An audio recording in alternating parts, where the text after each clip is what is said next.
Dr. Roger here, and I'm privileged to share some thoughts in this Wednesday Insight. And I'm remembering that it was the venerable Zen monk, Thich Nhat Hanh, who in one of his writings talked about how it is that if we were to get a sore tooth, we would suffer with that, and we would angst, and we would hope for the time, the day when that was gone.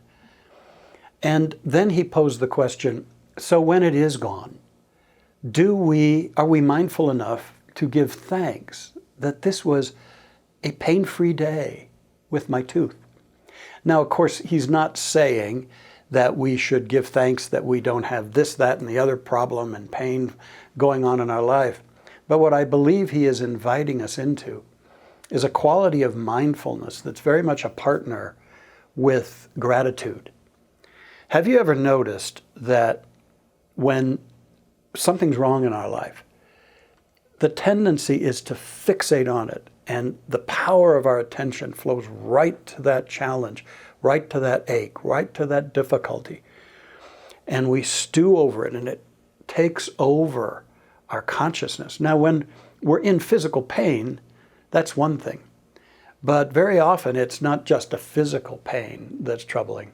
It's something that we're grieving over, or it's a wound we've occurred, or where we feel like a victim, or we've been offended or hurt, or whatever the case may be.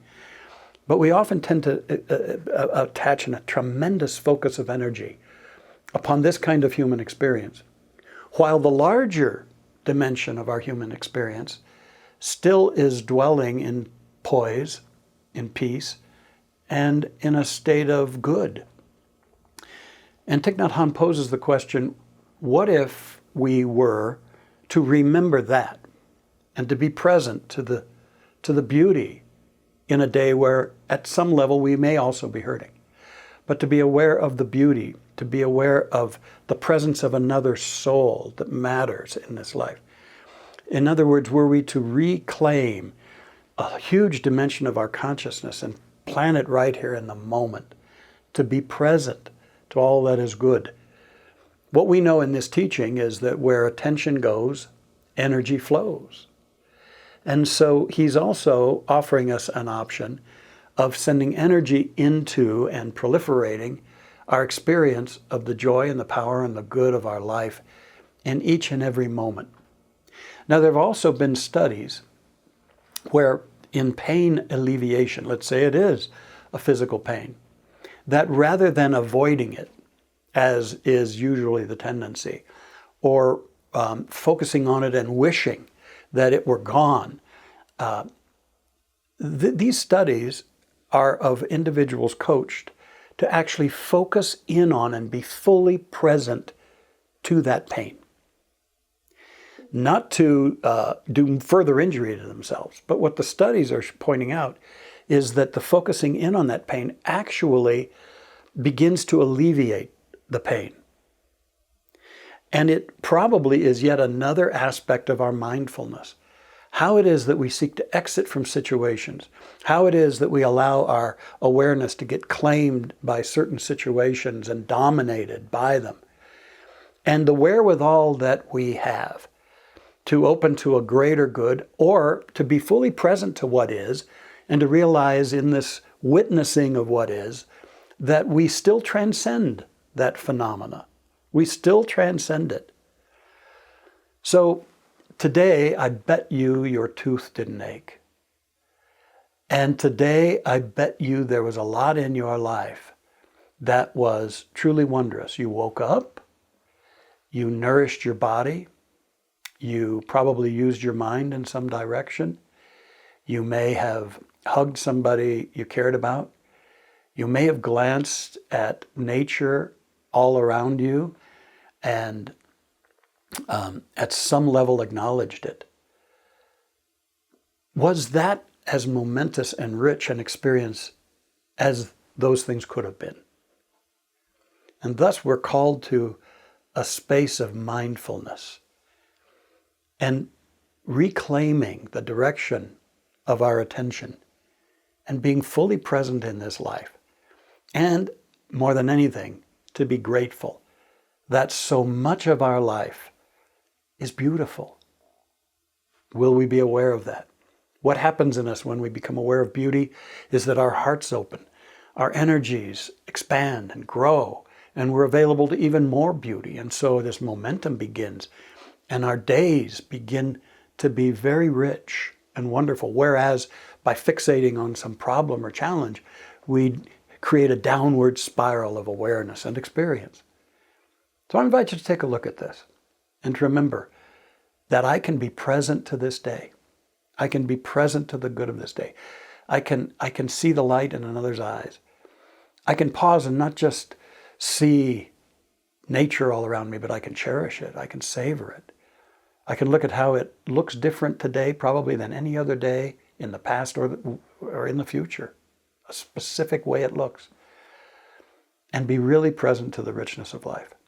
And then if there's a difficulty, I can be present to that too. And then eventually I can transcend that as well. I offer you this because our lives truly are more magnificent than we allow ourselves to experience. It's about being fully present and enjoying, savoring, and being with whatever is. Try that on. It just may make a great amount of difference.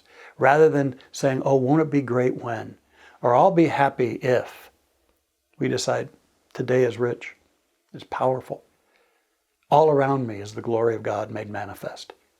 I shall be present to it, and I shall grow in my life. Let's have a bit of a prayer about this. So we are present in this moment to the flow of the breath in and the breath out. An invisible activity through a physical organism. And life is sustained in this organism. And as we do this, blood is pumping, glands are secreting what is needed, food is being digested. So much is going on to support us in this moment. And we give thanks for that. We bless this body temple. And so much is going on all around us. Life, in its myriad, untold myriad of forms, all coming from an invisible creative energy, showing up in experience and form.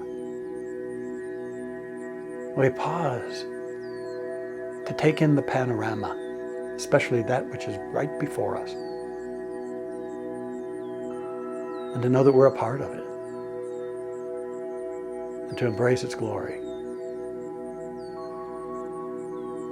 and to feel grateful that we are aware and awake and open.